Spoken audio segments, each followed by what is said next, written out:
Welcome back to my YouTube channel biology classes. तो आज हम डिस्कस करेंगे क्लास 12 इंग्लिश का chapter that is Lost Spring. इसके most important questions in the sense top 10 questions जो कि बहुत ही इंपॉर्टेंट है for the exam point of view. और अगर आप सिर्फ इन क्वेश्चंस को डिटेल में समझ लेते हैं, ठीक है, तो आपको इस चैप्टर में और कुछ भी डिस्कस करने की जरूरत नहीं पड़ेगी। Okay, so let's start discussing about all this questions. So उससे पहले आपको एक बार चैनल को सब्सक्राइब कर लो, ठीक है, अगर नहीं किया सब्सक्राइब कर लो और हां फटाफट से शेयर कर दो अपने क्लास वाले ग्रुप में, जिससे कि सभी बच्चों को इजी हो जाए कि वो लोग चैप्टर्स को डिस्कस कर पाए, ठीक है, और उनके भी एग्जाम में अच्छे मार्क्स गेन हो पाए, ठीक है। तो देखो सबसे पहले क्वेश्चन पूछा गया है, हम लोग टोटल 10 क्वेश्चंस डिस्कस करने वाले हैं। फर्स्ट क्वेश्चन है what did garbage mean to the children of Seemapuri and to their parents. Garbage क्या महत्व रखता था, ठीक है, गार्बेज कचरा क्या महत्व रखता था उन बच्चों के लिए जो कि कहां से बिलोंग करते थे, सीमापुरी से, और उनके पेरेंट्स के लिए उस कचरे का क्या महत्व था, उस गार्बेज का क्या मतलब था। देखिए गार्बेज का मतलब गोल्ड यानी कि सोना। देखिए सीमापुरी के बच्चे और उनके जो पेरेंट्स थे वो क्या क्या करते थे, उनका क्या काम था, तो उनका काम था कचरे को बटोरना, ठीक है, उसको सेल करना, बेचना और उससे ये पैसा कमाते थे। तो उनके लिए कचरा था, जैसे जो गार्बेज था वो किस तरह से वर्क करता था एज अ गोल्ड, ठीक है, ये गोल्ड की तरह से इसको बेचते थे, इससे कैश आता था, ठीक है, और इनका इसी की वजह से इनके पास छत थी यानी रूफ थी, किस चीज के लिए, for covering their head, and ये अपने डेली के ब्रेड का क्या कर पाते थे, इंतजाम कर पाते थे, ठीक है। तो समझ में आया, फर्स्ट क्वेश्चन क्लियर हो गया। सेकंड क्वेश्चन पूछ रहा है Mukesh and the other bangle makers. देखिए इसमें दो कहानी है ना, लॉस्ट स्प्रिंग चैप्टर में कहानी दो है, एक तो है सीमापुरी की जो कि कचरा बटोरते थे जिनके पेरेंट्स, ठीक है, और वो बच्चे भी कचरा बटोरते थे, और सेकंड स्टोरी है मुकेश जो कि बैंगल मेकर था, ठीक है, मतलब मुकेश और वहां के जितने भी लोग थे वो सभी क्या थे, बैंगल मेकर्स। उसकी फैमिली बिजनेस ये चला रहा था कि उन्हें क्या करना है, चूड़ियां बनानी है, ठीक है। Mukesh and the other bangle makers are unable to break out of the vicious circle of poverty. जो मुकेश और बाकी जो भी बैंगल मेकर्स थे उनके लिए पॉसिबल नहीं था कि वो इस गरीबी की जो सर्कल है उससे बाहर निकल पाए, due to collusion of government agencies and the police. क्योंकि मतलब एजेंसीज, गवर्नमेंट और पुलिस का मतलब यही था कि उसे कितने में आना है, क्या करना है, बैंगल भी बनाना है। You are to write a blog on the feeling you had when you read the story Lost Spring, ठीक है, आप एक ब्लॉग टाइप का बताइए, लिखिए, जिसमें कि आप क्या फील कर रहे हैं इस लॉस्ट स्प्रिंग नाम की स्टोरी को पढ़ करके, including the responsibilities of these four categories of people towards the bangle makers and their children। Okay, अब बताइए कि बैंगल मेकर्स और उनके जो बच्चे हैं किस तरीके की रिस्पांसिबिलिटी से ये गुजर रहे हैं, मतलब कैसी रिस्पांसिबिलिटी है, कैसा इनका फ्यूचर होने वाला है ये सब काम करके, ठीक है। You need begin like this, आपको शुरुआत कैसे करनी है। देखिए एग्जाम में इस टाइप के क्वेश्चन 5 मार्क्स में पूछते हैं, ठीक है, इनफैक्ट इसमें ये भी बताया जाता है कि आपको आंसर की शुरुआत कैसे करनी है। सो आपको आंसर की शुरुआत करनी है every day you learn something new which make you understand a much larger picture.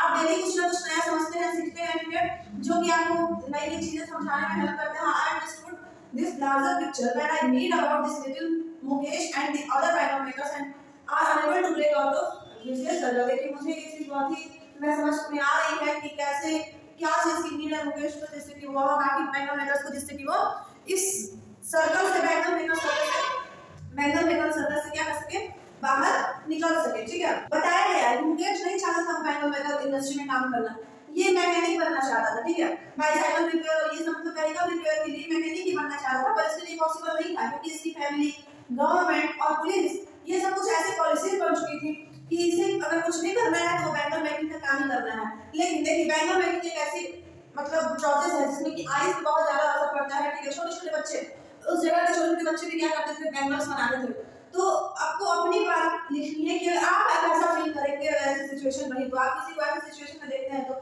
ये चैप्टर पढ़ के आप कैसा फील, देखिए कोई भी हो, चाहे उसका आपको इसमें लिखना है कोई भी हो, चाहे उसकी फैमिली बिजनेस कुछ भी हो, मतलब आगे चल करके वो कुछ भी कर सकता है। जैसे कि मुकेश है, तो मुकेश के जो भी पेरेंट्स थे या फिर फोर फादर्स थे, सब कोई क्या करता था, तो बैंगल मेकिंग का काम करता था। लेकिन मुकेश क्या चाहता था, मुकेश चाहता था कि एक मैकेनिक बने जो कि बाइसाइकिल और भी बाकी गाड़ियों को रिपेयर कर सके, ठीक है, लेकिन इसके लिए ये चीजें पॉसिबल नहीं थी। तो आपको यही सब चीजों को थोड़ा बहुत स्लाइड में डिटेल में आप समझा देना, अदरवाइज यही आपका आंसर था, ठीक है। तो क्वेश्चन नंबर 2 भी क्या हो गया, क्लियर हो गया क्वेश्चन नंबर 2। अब देखिए एक क्वेश्चन और बचे हैं, तो आप फटाफट सब्सक्राइब करो एक बार, ठीक है, सब्सक्राइब नहीं किया और सब्सक्राइब करो, शेयर करो। ओके, फिर हम आते हैं क्वेश्चन नंबर 3 पे।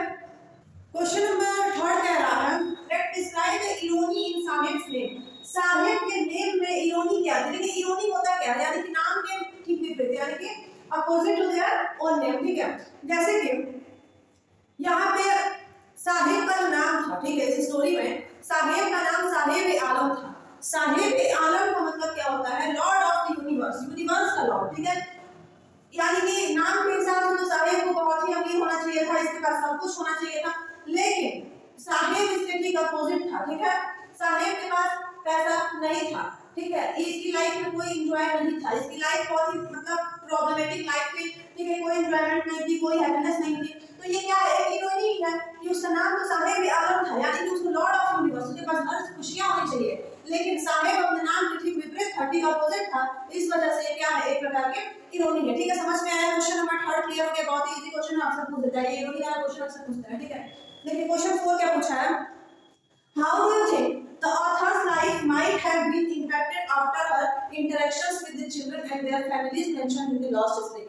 आप क्या सोचते हैं कि जो ऑथर है उसकी लाइफ पे कैसे असर पड़ेगा, यानी पड़ा होगा जब वो बातचीत किया होगा उन बच्चों से और उनकी फैमिली से, जो कि लॉस्ट स्प्रिंग चैप्टर में मेंशन किए गए हैं, उन बच्चों से और उनकी फैमिली से जब वो बातचीत किया होगा वो ऑथर, तो उसकी लाइफ में, ठीक है, या फिर उसके माइंड में कैसे इम्पैक्ट पड़ा होगा। देखिए वो बच्चे जो करना कुछ और चाह रहे थे, लेकिन उनको अपने फैमिली के साथ आगे बढ़ना था, उनको क्या करना था?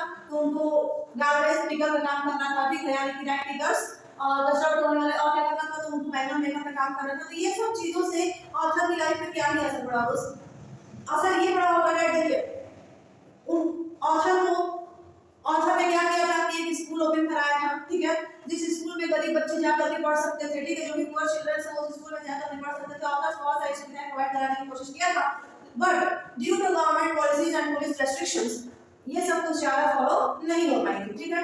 थर्ड क्वेश्चन, फोर्थ क्वेश्चन भी क्लियर हो गया। ओके, फिफ्थ क्वेश्चन क्या पूछता है? That why don't the people of Firozabad organise themselves into a cooperative? Firozabad के जो लोग थे वो क्यों एक दूसरे को कोऑपरेटिव यानी कि एक दूसरे के सहयोगी नहीं समझ पाते थे? क्योंकि देखिए फिरोजाबाद में बहुत सारी इंडस्ट्रीज भी हैं, बहुत सारे बिजनेस भी हैं, सब कुछ था, ठीक है। फिरोजाबाद में बहुत सारी अलग अलग सुविधाएं थी, लेकिन कुछ लोग ऐसे थे जो कि बैंगल मेकर का काम करते थे और उनके लिए ये रेस्ट्रिक्शंस थी कि उनको सिर्फ और सिर्फ बैंगल मेकर का काम ही करना है, उनको सिर्फ और सिर्फ चूड़ियां बनानी ही है। इस वजह से फिरोजाबाद के लोग एक दूसरे को कोऑपरेटिव की तरह से नहीं समझ पाते थे, ठीक है। क्वेश्चन नंबर 5 भी क्लियर हो गया। अब हम आते हैं क्वेश्चन नंबर 6 पे। देखिए garbage is gold for rag pickers, explain the reference to Lost Spring. गार्बेज यानी कि कचरा जो है वो गोल्ड है, सोना है रैक पिकर्स के लिए, कचरा बटोरने वालों के लिए। इस चीज को लॉस्ट स्प्रिंग चैप्टर के हिसाब से एक्सप्लेन करिए। देखिए जो भी रैक पिकर्स थे उनका काम क्या था कि सिर्फ गार्बेज को इकट्ठा करना है ना, उसको बेचना, उससे पैसे कमाना, उनके पास और कोई ऑप्शन नहीं था। जिस वजह से ये स्टोरी में ये बताया गया है कि ये गोल्ड की तरह से काम करता था, उन्हें गार्बेज मिलता था, इन द सेंस उन्हें गोल्ड, ये बताया गया है कि उस गार्बेज की ही वजह से इनके पास इतना पैसा हो पाता था कि इनके पास रहने के लिए छत रहती थी, ठीक है, roof on their head, okay, और इनको 2 वक्त की ब्रेड भी मिल पाता था, ठीक है, इनको रैक पिकर्स को, इसकी वजह से गार्बेज की वजह से, इसलिए गार्बेज को क्या कहा गया है? गोल्ड, ठीक है। तो ये क्वेश्चन नंबर 6 भी आप लोगों का क्लियर हो गया, ठीक है। टोटल 4 क्वेश्चंस और बचे हैं, फटाफट से सब्सक्राइब करो, अगर नहीं किए हो आप सब्सक्राइब करो, शेयर कर दो अपने ग्रुप में, जो भी आपका ग्रुप है क्लास 12 का सबको शेयर कर दो, ठीक है, क्योंकि इंग्लिश का ये सारे क्वेश्चंस बहुत ज्यादा इंपॉर्टेंट है, एग्जाम में इंग्लिश क्वेश्चन फंसते हैं, अदरवाइज कोई क्वेश्चन अलग से नहीं आएंगे, क्योंकि अगर आप सिर्फ 10 क्वेश्चन का रिवाइज कर लेते हो तो ट्रस्ट मी आप लोगों को फिर पूरे चैप्टर से कुछ भी स्टडी करने की जरूरत नहीं है, क्योंकि पूरा चैप्टर कवर हो जा रहा है इन सभी 10 क्वेश्चंस में, ठीक है। और ये मोस्ट रिपीटेड इसी टाइप के मतलब क्वेश्चन तो यही आते हैं, बस उनका थोड़ा सा लाइनिंग चेंज कर देंगे, ठीक है, थोड़ा लिखने का तरीका चेंज कर देते हैं, अदरवाइज क्वेश्चंस यही पूछते हैं, रिपीटेड क्वेश्चंस हैं आप लोगों के, रिवाइज क्वेश्चन है, ठीक है। तो आप लोग इसे रिवाइज करो और फटाफट शेयर करो। क्वेश्चन नंबर 7 पे आते हैं। क्वेश्चन नंबर 7 क्या कह रहा है? ओके देखो क्वेश्चन 7 क्या कह रहा है? Dreams are often far removed from reality, discuss with reference to Lost Spring. देखिए ड्रीम्स जो होते हैं, जैसे कि सपने कभी-कभी इंसान को रिमूव कर देने पड़ते हैं रियलिटी से, ठीक है। तो इस चीज को डिस्कस करिए रेफरेंस किससे? लॉस्ट स्प्रिंग पे। देखिए जो मुकेश का सपना तो ये था कि मैं ये बैंगल मेकर का काम छोड़ करके और क्या करूं, एक मैकेनिक बनूं जो कि बाइसाइकिल को साइकिल करने वाला, मतलब अलग अलग चीजों, अलग अलग गाड़ियों को क्या कर रिपेयरिंग का काम वो करे, एक मैकेनिक बने। लेकिन उसे ये अपना सपना छोड़ना पड़ा था। क्यों छोड़ना पड़ रहा था? क्यों रिमूव करना पड़ा था रियलिटी से, क्यों? अपनी फैमिली, यानी कि अपने फैमिली बिजनेस की वजह से, क्योंकि उसकी फैमिली जो बैंगल मेकर का काम करती थी उसके ऊपर ये फोर्स था कि वो भी क्या करे, बैंगल मेकर का ही काम करे। ठीक है, क्वेश्चन नंबर 7 क्लियर हो गया। क्वेश्चन 8 क्या कह रहा है? It is time to despair and disease preventing the lives of the slum children, they are not devoid of hope, how far do you agree? देखिए, जो भी स्लम एरिया के बच्चे होते हैं उनको डिजीजेस तो बहुत सारी होती है, ठीक है, क्योंकि वो गंदगी से देखिए अपना आदमी जगह इकट्ठा कर रहे हैं, ठीक है, रैंक पिकर्स हैं स्लम एरिया के, यानी गार्बेज जगह इकट्ठा कर रहे हैं, तो उनको बीमारियां तो होनी ही होनी है। और यहाँ तक कि उनको कोई उम्मीद भी नहीं रहती, उनको सिर्फ और सिर्फ एक ही चीज की उम्मीद रहती है कि मुझे कहीं से कचरा मिले और वही मेरे लिए क्या काम करेगा, एज अ गोल्ड काम करेगा। ठीक है, तो क्या आप इस बात से एग्री हैं? और अगर एग्री हैं तो कितना एग्री? ये देखिए, ऐसा बात सही है कि उन्हें डिजीज होती है, ठीक है, और ये अपने होप को आगे नहीं बढ़ा पाते, अगर वो कुछ भी चाहते हैं तो उस चीज को आगे लेकर के नहीं चल पाते, लेकिन ये चीज सही नहीं है, ठीक है, क्योंकि जो भी बच्चे हैं उनको फ्रीडम होना चाहिए कि उन्हें आगे चल करके क्या करना है। रैंक पिकर और फैमिली रैंक पिकर से तो जरूरी नहीं है कि वो भी क्या हो, रैंक पिकर्स की तरह से वर्क करें, ये कोई जरूरी नहीं है। ठीक है, क्वेश्चन नंबर 9, 8 तो क्लियर हो गया। 9 क्या कह रहा है? Desire, determination and diligence lead to success. Write a paragraph on how a positive attitude and courage will aid you to achieve success in life. देखिए, अगर आपको सक्सेस चाहिए तो आपको पॉजिटिविटी की जरूरत है। अगर पॉजिटिव एटीट्यूड आपके अंदर है कि हाँ मैं ये चीज कर जाऊंगा, कर जाऊंगी, तो फिर क्या है, और करेज है, यानी कि कोई आपको क्या कर रहा है, अच्छे सपोर्ट कर रहा है, you have to achieve success in your life. ठीक है, तो किसी भी चीज को, जैसे कि हम मुकेश की बात करें तो मुकेश मैकेनिक बनना तो चाहता था पर उसे कोई सपोर्ट नहीं था, ठीक है, किसी का सपोर्ट नहीं था, यहाँ तक कि गवर्नमेंट भी सपोर्ट नहीं कर पाई। ऑथर ने जब स्कूल ओपन किया तो ऑथर भी क्या कर पाया, फेल हो गया उसमें, मतलब ऑथर की वजह से भी मुकेश जो है वो अचीव नहीं कर पाया अपनी सक्सेस अपनी लाइफ में। ठीक है, क्योंकि उसको एक फैमिली प्रेशर था कि उसे बैंगल मेकर का ही काम करना है, ये सब काम जो मैकेनिक का काम है वो उन लोगों के लिए सूट नहीं करता है। ठीक है, तो क्वेश्चन नंबर 9 भी क्लियर हो गया। इसी को आप पैराग्राफ की तरह से डिटेल में लिख दीजिएगा। ठीक है, आंसर बहुत ही इजी है। ठीक है, अब देखिए हम आते हैं last question, that is question number 10। तो फटाफट सब्सक्राइब करो अगर नहीं किए हो तो आप लोग।